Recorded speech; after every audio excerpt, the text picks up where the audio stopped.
Welcome back, fellow truth seekers, to Conspiracy Voodoo, where we dive into the depths of secrets and unravel the mysteries that haunt our reality. In today's episode, we embark on a journey through the labyrinth of the OJ Simpson saga, exploring the many conspiracies that have enshrouded this infamous case. Brace yourselves for a mind-bending exploration into the untold truths of OJ Simpson. Let the conspiracies unfold.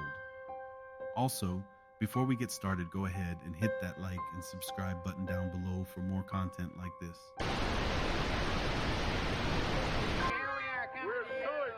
In 1994, when the family faced a serious rift on his wife, Nicole.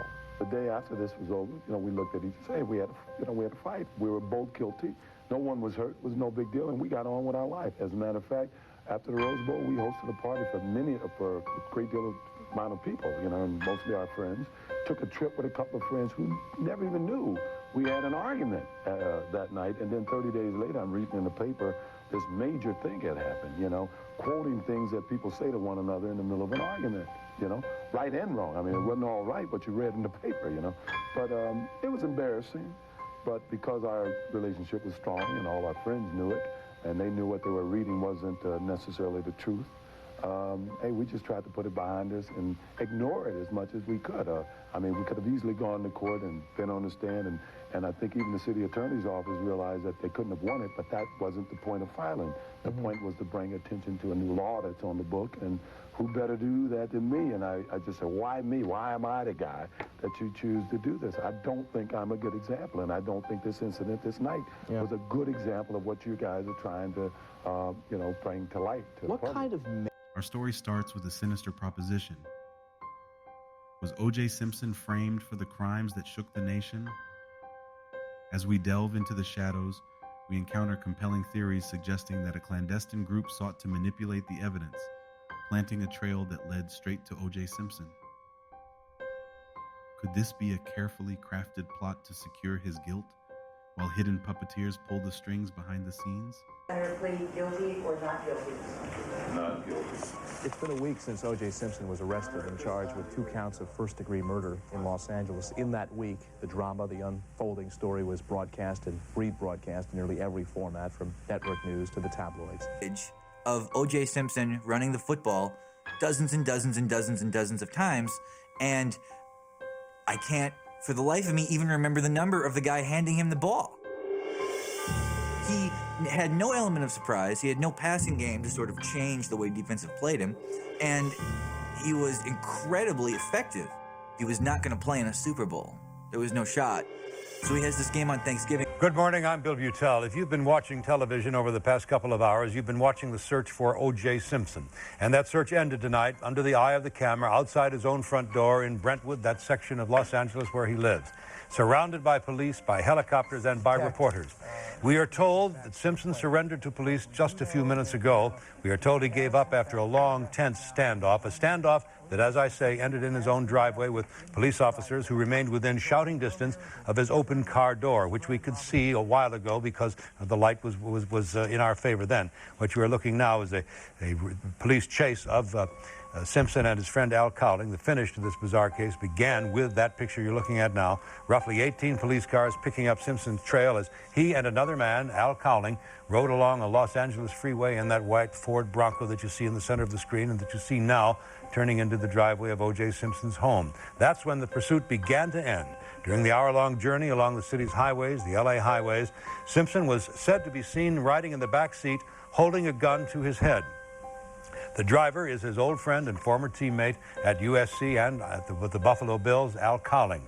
All this capped today, in which the L.A. District Attorney announced that O.J. Simpson would be charged with 2 murders, and instead of surrendering as promised, Simpson fled. And his lawyer later told reporters that he feared that Simpson was suicidal. This is what he said. As we venture deeper, we continue to uncover a web of mysterious connections surrounding the case.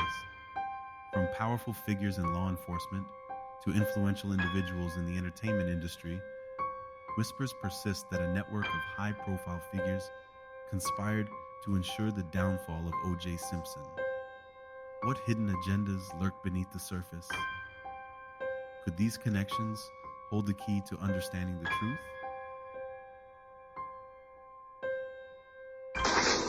try to find a bruise on a nigger? Freaks out, huh? It's not like you're really listening to their words, because you key on what's the truth and what isn't. First thing, anything out of a nigger's mouth for the first 5 or 6 sentences is a fucking lie. Fight or fuck around with the police, you do what you're told. You understand, Dave? Sometimes to agree with. And you know which gang did it, but they weren't taught.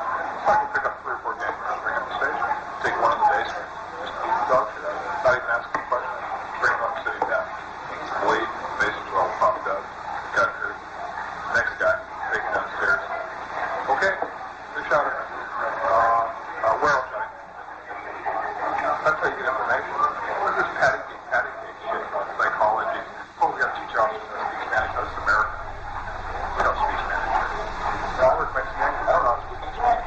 See how they do that? Well, they speak Spanish. No, then they slap upside the head. They speak English. I'm an English teacher. Just like that. That's police work. Leave that old station, and it's got the smell of niggers that have been beaten and killed in there for years. They got impatient with him being so fucking stupid, which I thought he was. So, just handcuffed him. Well, scenic her up to the station. They searched him again, found the gun. Went over the baseball bat and talked a lot. And when I left, Dana goes, "No blood mark." No problem. Not even any marks in it. Just body shot. You ever try to find a bruise on a nigger? Freaks out, huh? ACLU should be bombed, and everybody should be killed. They do no good. Society. You know, like skateboard, some gang. He stole a skateboard from Patty. Can't really arrest him for anything. Well, I'm talking to this kid, Tom, putting the skateboard underneath the tire of the police car. Okay, let's go. What was that? Don't worry about it. We were just pissed. We weren't going to wait for SWAT. We just kicked the door down, grabbed the girl, put a gun to her head for a shield, walked up. They wanted to give up, locked the door. They didn't give up. We beat him down in the hospital. One died. Spawn 2 spent. Hi, I knew. Oh, you haven't seen it yet? Is it pretty? Yes. Nail Biters Anonymous. Yeah. Love it. Put your mother's face on for me? Yeah, Why? you put it, you put television face. No. So do I? No. Sit right there. Cindy will put your face. Good old Cindy. Yeah, thank God she's here, Boo. What's mine? No, that's Cindy been asked what mine would do.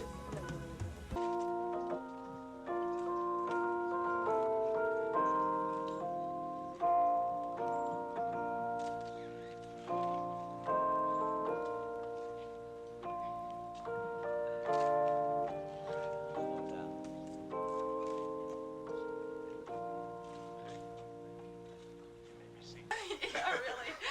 Isn't that wonderful? That's great. But I'll be good to you.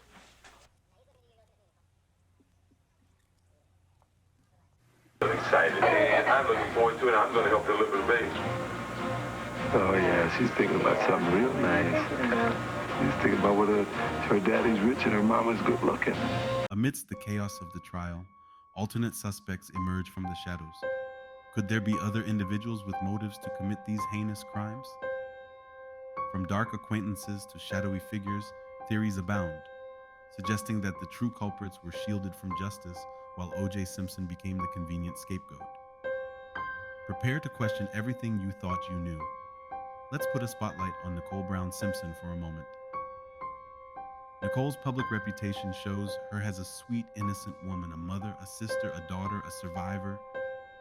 Many conspiracy theorists had stated that there was actually a serial killer in the Brentwood area who at one time worked at Nicole's house. Then he later on came back and murdered her and Ron. But there were spectators who believed that Nicole was doing shady things behind closed doors. Some say she somehow got involved with some drug cartel.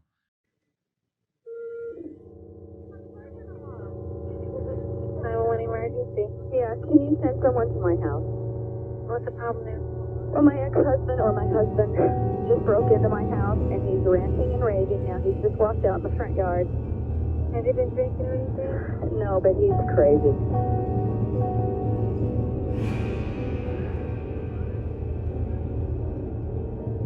Is he black? What is that? Black. What's he wearing right now? Black pants and a golf shirt. What color shirt? I think it's black and white. You said he hasn't been drinking? No. Did he hit you? No. Did he have a training order against him? No. What's your name? Nicole Simpson. Your address? 325 Gretna Green Way.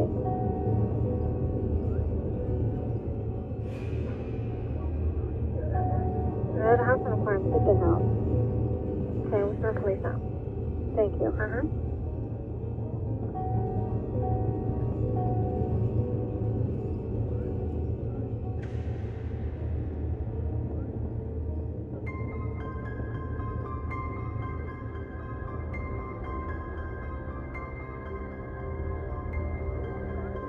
West LA unit domestic violence, 325 South Gretna Green Way, Montana, code 4229.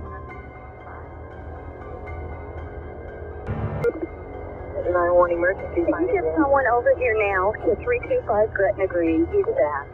Please. Okay, what does he look like? He's OJ Simpson. I think you know his record. Is he over here? Okay, what is he doing there? He's drove up again. Somebody over? Wait a minute, what kind of car is he in? He's in a white Bronco, but first of all, he broke the back door down to get in. Wait a minute, what's your name? Nicole Simpson. Okay, is he the sportscaster or whatever? Yeah. Okay, wait a minute, we're sending the police. What is he doing? Is he threatening you? He's freaking going nuts. So has he threatened you in any way, or is he just harassing you? You're going to hear him in a minute. Okay, just stay on the line. I don't want to stay on the line. You're going to beat the shit. Wait a minute, just stay on the line so we can know what's going on till the police get there, okay? Okay, Nicole? Just a moment. Does he have any weapons? I don't know. Okay. He ran home and tried that. Okay. They're sleeping. I don't want anything to happen. Okay, just a moment.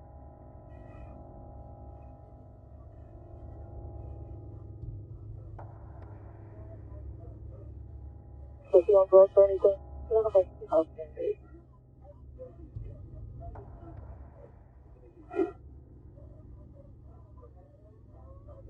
Just stay on the line, just in case he comes out. I need to hear what's going on, alright?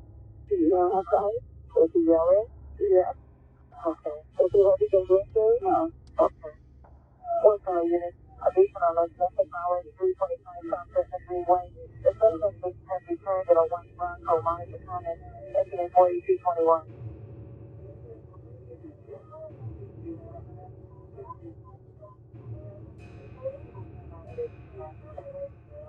Okay, Nicole? Is he still outdoors or is he in the backyard? He's in the backyard. Jamie and my roommate about him at me.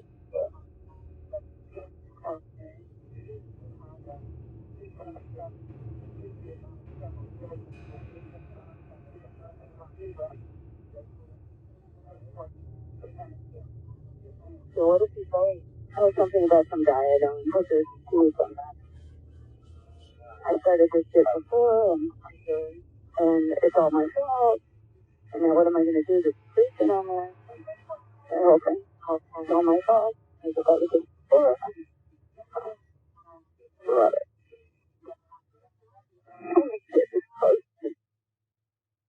Okay. Okay, this is the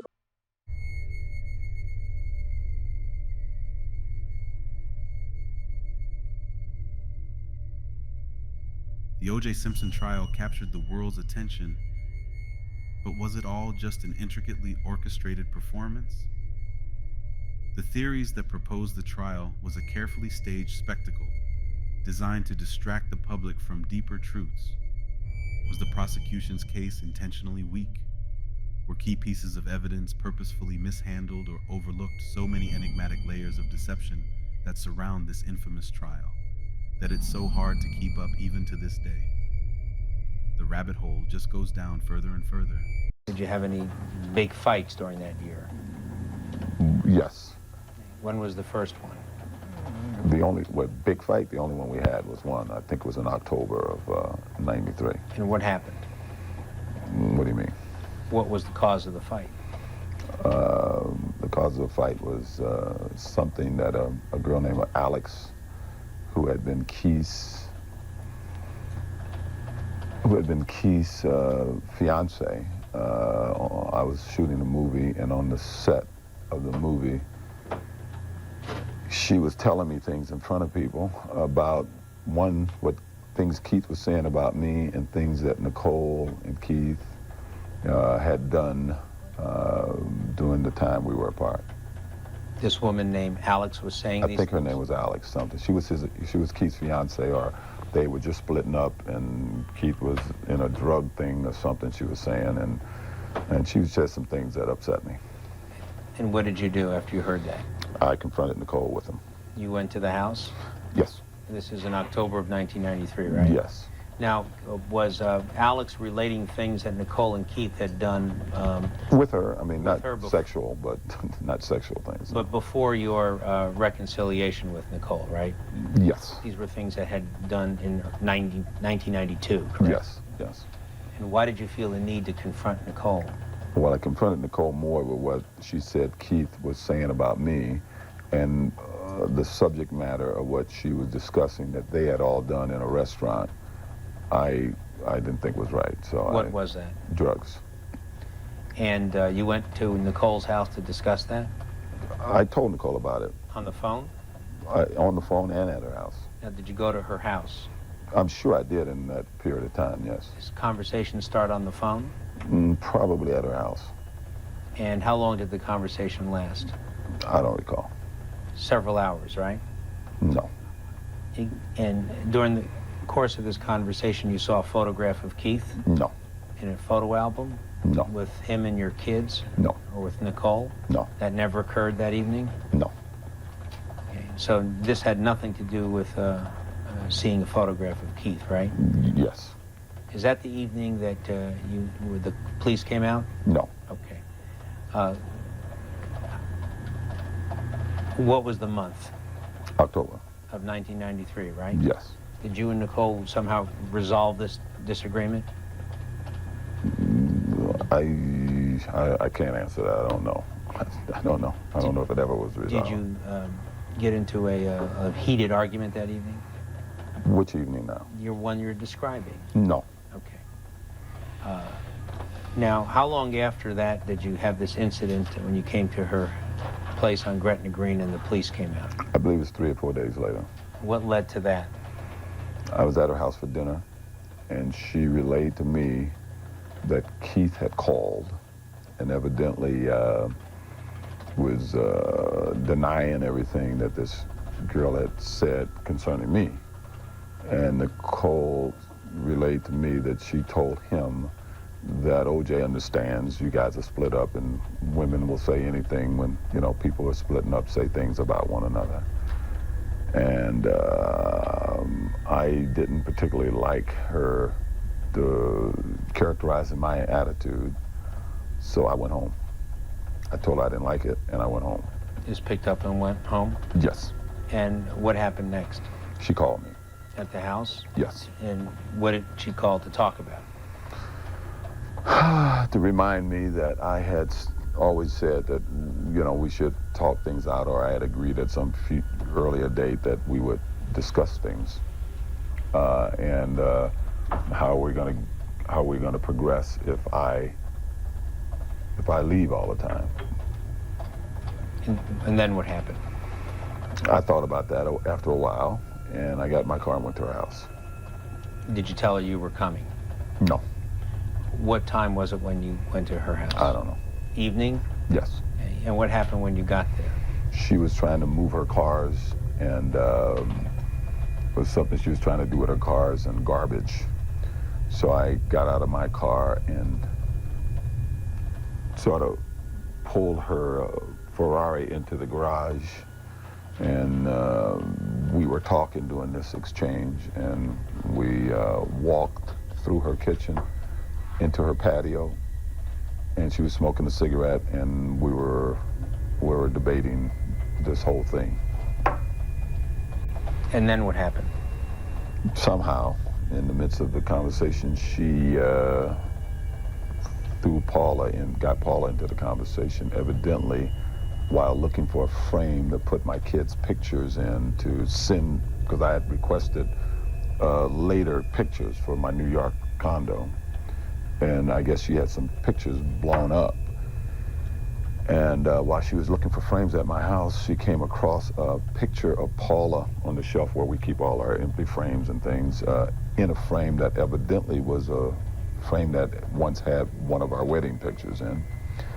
And she yelled something about, you know, uncomplimentary about Paula in our wedding album, in our wedding frame. And I, at that point, said, "What the hell are you talking about? Look at all of these pictures in your house." At that point, she turned to go into the house. I was, you know, yelling, came behind her. She kind of slammed the door, and as I approached the door, I kicked it. And we were both in her family room. And I was saying, "Well, look at all of these pictures. Who is this guy? Who is this guy?" And I picked up an album and was going through my son's album. And I said, "Look here, I got to, for the rest of my life, I got to see this Justin sitting on Keith's lap." And my attitude was, and I can't tell you specifically my words, was, "I never tell you to move any of these pictures. Who in the hell are you to be telling me about a picture that's on a shelf that's put away in my home?" And I assumed she was still downstairs because we were having a big argument, and I think Cato arrived about that time. And you know, at one point I went into the kitchen where I thought she was, and she wasn't. And I don't know if you want me to continue to talk. You're asking me what happened. That's essentially what happened. And you were pretty angry, right? So I was pissed off. And you were yelling and cursing, right? Yes. And you, when she closed the door, you kicked it open, right? Yes. And broke it, in fact, right? Well, the majority of it was broke, which the majority was already broke, which she admits to. Yes. Who admits to? Nicole. How do you know that? I heard the tape when she was talking to the police officer. So you're trying to say you didn't break the whole door, right? No, I think a part of it may have broke when I kicked it, yes. And did you frighten her? I didn't see her frightened, no. When you were yelling and screaming at her, do you think she was frightened? She was yelling, screaming back at me, so no, I don't think she was frightened. Do you think she feared that you were going to hit her? No. You don't think that? No. Isn't it true that most of that argument at that point was about Keith, right? No. And you were yelling and screaming about Keith, correct? He may have come up during the course of that argument, but that wasn't what most of it was about. And in fact, you started talking about something that occurred a year and a half ago when she was having sex with Keith, right? Yeah, at one point she told me, after I went back downstairs and was venting to Cato my feelings about whatever we were arguing about. She said to me, "OJ, the kids," and I made a comment, "You weren't worried about the kids when you was sucking his dick here in the living room in the open." And then I went back to venting to Cato how I was feeling. Then at some point she came down where I was venting. I assumed she didn't appear afraid, because if she was afraid, why would she walk back into this room I was in? And she said something to me, a couple of words we had with each other, and she picked up the phone, and I assumed she was speaking to her mother. And shortly after that, the police came. Did you know that she had called the cops? No, not at all. So it surprised you when they came? Yes. Now, you were saying much more to her about Keith than just that she had sex with him in the living room, right? Yes. You were going on and on about Keith. About this asshole. Going on and on to me. Oh, the guy. This asshole. Asshole talking about me like this, doing drugs, and during the course of this conversation, Nicole revealed that this girl was a Heidi Fleiss girl.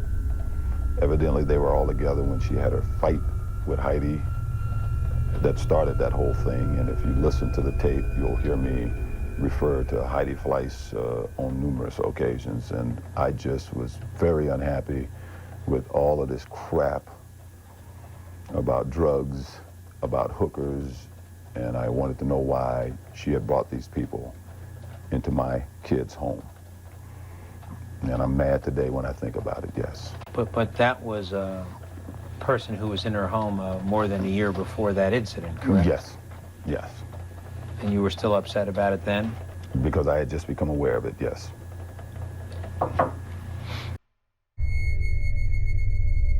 Hertz has also dropped the juice from their roster, which is following a trend in celebrity scandals. Michael Jackson was dropped by Pepsi very quickly. Burt Reynolds was hawking orange juice. He was dropped very quickly. And I would think that Hertz is dropping OJ as fast as possible. And you know, I don't think you're going to see Juice doing Juice Plus. But Sloan also says it's not just Michael Jackson or Burt Reynolds, but that the O.J. Simpson scandal could be the end of commercials as we know them. Well, O.J. Simpson was back in court this afternoon where he was overheard talking about his jail cell. Prosecutors also told the court reports that a bloody ski mask was found in Simpson's home were wrong. Also tonight, you'll hear why Simpson may have been having money troubles before the murder. But first, you're going to hear chilling 911 tapes of Nicole Simpson appealing to police during a domestic dispute with O.J. Paying Nicole Simpson $24,000 a month in alimony and child support. Other financial concerns, the mortgage on his $5 million Brentwood home, apartments in New York and San Francisco he lost in the divorce to Nicole, an expensive beach retreat in Laguna. For millions of people across the country, O.J. Simpson and Hertz Rent-A-Car were synonymous. At the time of the murders, his $500,000 contract with a rental car agency was due to expire in a couple of years, and O.J.'s personal finances were hardly in order. A $400,000 a year contract with NBC Sports had been cut once. Movie offers were slow in coming, and a just-completed pilot for a possible TV series got the cold shoulder from the networks. Financial worries? Simpson lost a once popular chicken franchise after the L.A. riots. He made some bad stock deals, and he was forced to close some of his honey-baked ham stores. As we approach the conclusion of our conspiratorial journey, I would like to shine on a few possible conspiracies about this case. Now, if you ask me if O.J. Simpson really did murder his wife, honestly, I would say I'm not too sure. Maybe, maybe not. Let me explain why. Let's start at the crime scene. At the front gate, there are two dead bodies, male and female, both victims stabbed to death. Nicole was stabbed a few times, and her head was nearly decapitated. Ron's body was repeatedly beaten and stabbed, trying to defend himself. Ron came to Nicole's house to drop off a pair of glasses Nicole's mother left at the restaurant earlier. I believe Ron must have stumbled into a situation he wasn't supposed to be in. No witness. Well, maybe the dog. I watched the crime scene repeatedly online. There were a few things that bothered me so much. The first was the pieces of evidence that were laid out in front of the bodies. Well, see, that's just it. If someone wanted to kill you, why would a killer just leave a piece of the evidence right next to the bodies? As if someone planned it. Also, with all the fussing and fighting in that quiet neighborhood, you're telling me. No one didn't hear any screams. No dogs barking, nothing. So the killer or killers would have all the time in the world to clean house and walk away. But according to the report, nothing was stolen, just blood splatters. The police report also stated that the time of death was somewhere around 10 p.m. The bodies were found by a neighbor who was walking his dog after midnight. The glove that was found on the murder scene, and then another at OJ's home, according to Detective Furman. During the trial, it was stated that Nicole bought those gloves at a mall. One for herself, and the other for OJ. His size was extra large. OJ showed the world that he couldn't fit it. But wouldn't that mean the gloves were already inside Nicole's house? So that would mean that this whole time, someone was already inside Nicole Simpson's house already. Nicole was always the target. Poor Ron was a bystander. He just happened to be at the wrong place at the wrong time. Here's another thing, the restaurant that Nicole ate before her death. We all know that Ron worked at Mezzaluna, but did you know that Ron had a friend who worked there as well, named Michael Nigg? Michael Nigg was a waiter at the restaurant. He was also an aspiring actor like most people who come to LA. But here is where it gets interesting. On the evening of September 8th, 1995, Nigg and his girlfriend Julie Long were on their way to another restaurant in his Mercedes. They stopped at a bank branch in Hollywood, so Nigg could withdraw some money from his account. Long stayed in the car, parked in the branch lot, while Nigg went up to the ATM. He withdrew $40. Two men walked up to him and demanded money. When he refused, one of the men shot Nig in the head. Afterward, both robbers walked away, departing in a waiting car. Long, who witnessed the entire incident, was not harmed. The killers did not appear to have taken anything despite their initial aims. The Los Angeles Police Department later arrested 3 suspects, but soon released them for lack of evidence. No other suspects have ever been identified, and the killing remains unsolved. What's the connection? Well, the Los Angeles County District Attorney's Office prosecuted Simpson for the killings of Goldman and his ex-wife, Nicole Brown Simpson, based on the theory that Simpson, who had a history of domestic violence with her, had acted in a fit of rage upon realizing that she was not going to return to him. Simpson, according to his lawyers, believed that the two had been killed over their involvement in drug dealing in the area and that other murders at the time were carried out for the same reason. He speculated that Nicole had been planning to open a restaurant of her own using proceeds from cocaine sales. Mezzaluna Trattoria, where she ate her last meal, and where both Nig and Goldman had worked, was reportedly a nexus for drug trafficking in Brentwood. Also, before moving to LA, Nig had lived in Colorado, and he was known to law enforcement there to be involved in the narcotics culture in Aspen, where another branch of Mezzaluna is located in Denver. According to journalist Joseph Bosco, who had a reserved seat at the entire trial, Nig lived beyond his apparent means, driving a Mercedes and living in a luxury condominium, while ostensibly deriving most of his income from waiting tables and occasional low-level acting jobs. The circumstances of the killing seem to suggest the assailant's true intent was to kill Nig rather than rob him. Moreover, Nig and Goldman were not the only Mezzaluna waiters who had fallen victim to foul play around that time. 2 others were missing, and a third had his car destroyed by fire in Corona Del, which also were unsolved as well. So in a nutshell, the thing about the OJ trial is that the media painted a picture that is in all honesty incorrect. In my opinion, it was a drug-related hit that probably went down badly, with one or more men who killed before or certainly knew how to kill. The racist and corrupted LA cops were dispatched to the scene, and OJ was framed for it because of his status of being a rich and famous black man. So the media ran with it.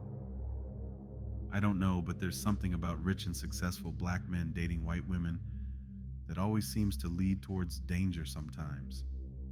Anyways, Mezzaluna Restaurant is most definitely at the front and center of these murders. Also, another person who was connected was Brett Cantor. Do you know who Brett Cantor was?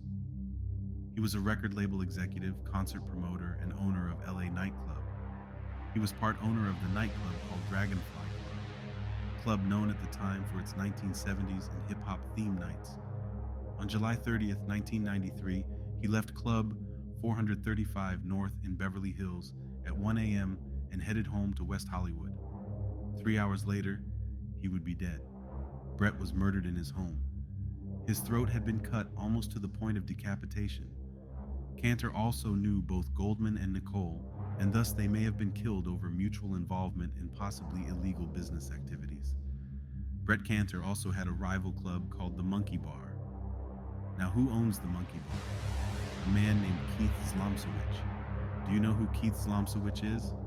He was director of operations at Mezzaluna Restaurant located in LA, Aspen, and Denver. Each location was related to a drug activity according to law enforcement in Colorado. He was the man OJ was screaming about in the 911 call Nicole made. Go back and listen to the call Nicole made to 911 and listen to OJ in the background. In that 911 call Nicole made in 1993, you can hear OJ screaming to Cato about Nicole bringing bad people around his children, and he mentions Keith Zlomsowicz, a drug dealer who Nicole was seeing. She was also seeing a lot of men during the period when she was murdered and addicted to cocaine, and even took in a cocaine addict who was kicked out of her home and had debts, one Faye Resnick. Ron Goldman worked at Mezzaluna, and he got the job from one Michael Nig, who was shot dead in 1995. He worked at the Aspen branch and was known to the DEA and the authorities. He even dated Kim Goldman, Ron's sister. So here we have 3 people all linked together who were murdered, and I know there was more. What happened that night at 875, Bundy was linked directly to the victims' lifestyles and dealings, and a famous black man was framed for it, period. And and considering suspects. Now, how in the hell wasn't Keith Zlomsowicz a suspect? His restaurant was at the center of all of this. Well, that's just my opinion. The OJ Simpson trial is a labyrinth of conspiracies, inviting us to challenge the official story and seek a deeper understanding. If you like what you heard from this video, guys, hit that like and subscribe and the notification bell. Join me next time as we unravel more secrets and embark on another journey into the realm of conspiracy. Until next time, stay curious, stay informed, and always remember, question everything.